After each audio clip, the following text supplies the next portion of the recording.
சென்னை கோயம்பேட்டில் உள்ள தனியார் மதுபாரில் ஏற்பட்ட தகராறு முற்றியதில் இளம்பெண் ஒருவர் காரை ஏற்றி கொலை செய்யப்பட்ட சம்பவத்தில் படுகாயமடைந்த சிறுமியும் சிகிச்சை பலனின்றி உயிரிழந்துள்ளார். சம்பவத்தில் தொடர்புடைய இளைஞர்கள் கைது செய்யப்பட்டுள்ள நிலையில் மாநில தலைநகரை உலுக்கிய இந்த இரட்டை கொலையை AI காட்சிகளுடன் தத்துரூபமாக கண்முன் நிறுத்தும் பிரத்யேக செய்தி தொகுப்பை இப்போது பார்க்கலாம். சென்னை கோயம்பேடு ஒரு சாதாரண இரவு. சில மணி நேரங்களில் 2 இளம் உயிர்கள் பறிபோகும் என்று யாரும் நினைத்திருக்கவில்லை. அதிகாலை சாலையில் கிடந்த இருசக்கர வாகனம், சுற்றுற்றிலும் சிதறிய தடயங்கள். இது ஒரு விபத்தா அல்லது கொலையா?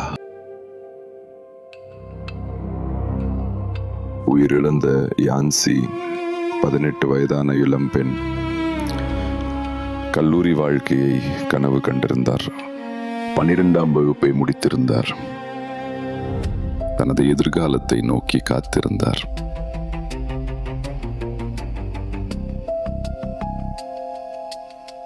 சமூக வலைதளத்தில் தொடங்கிய நட்பு வாழ்க்கையை மாற்றிய பயணமாக மாறியது.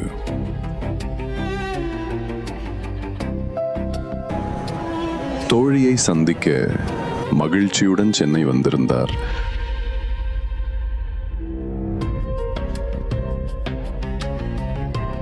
பல மாதங்களாக பேசிய நண்பர்கள் முதல் முறையாக நேரில் சந்தித்தனர்.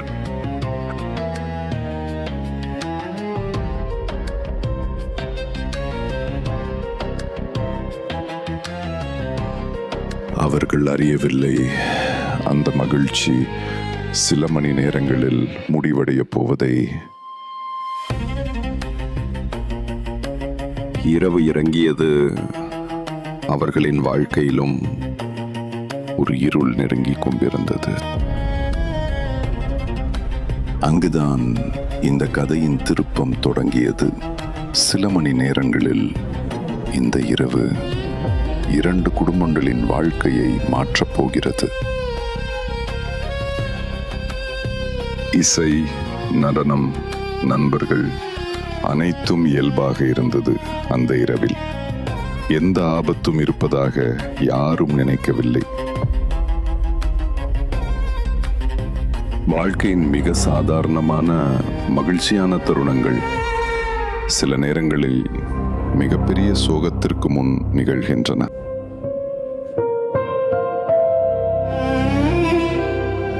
மகிழ்ச்சியின் நடுவில் ஒரு சிறிய அசௌகரியம் மெதுவாக பிரச்சனையாக மாறத் தொடங்கியது. முதல்ல சாதாரண வாக்குவாதம்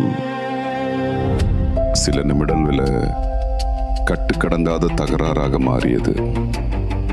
பிரச்சனையை தவிர்க்க அங்கிருந்து வெளியேற முடிவு செய்தனர். ஆனால் அந்த இரவு இன்னும் முடிவடையவில்லை. ஆனால் பின்னால் வந்த வாகனம் சாதாரணமாக தெரியவில்லை. ஆபத்து நெருங்கிக் கொண்டிருந்தது.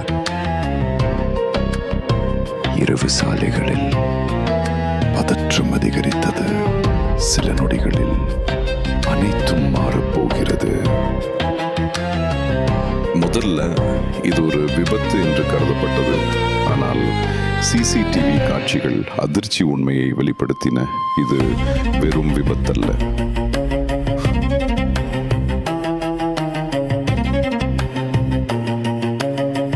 CCTV காட்சிகள் இந்த வழக்கின் திசையையே மாற்றின. விபத்து என கருதப்பட்ட சம்பவம் கொலை விசாரணையாக மாறியது.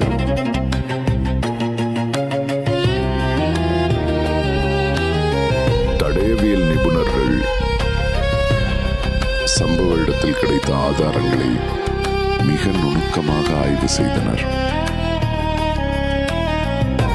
விசாரணையின் மையமாக மாறியது அந்த கார்.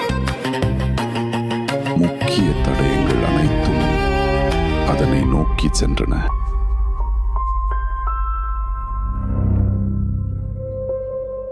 சம்பவத்தை பார்த்தவர்கள் விசாரணைக்கு முக்கிய தகவல்களை வழங்கினர். உண்மை மெதுவாக வெளிச்சத்திற்கு வந்தது.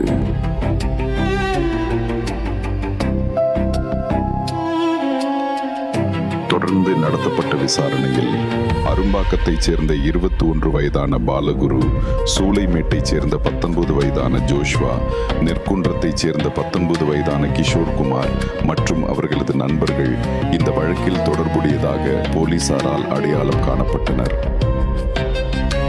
தனது மகளுக்கு நல்ல எதிர்காலம் வேண்டும் என்று கனவு கண்ட தாய் இன்று நீதியை மட்டுமே எதிர்பார்த்து காத்திருக்கிறார்.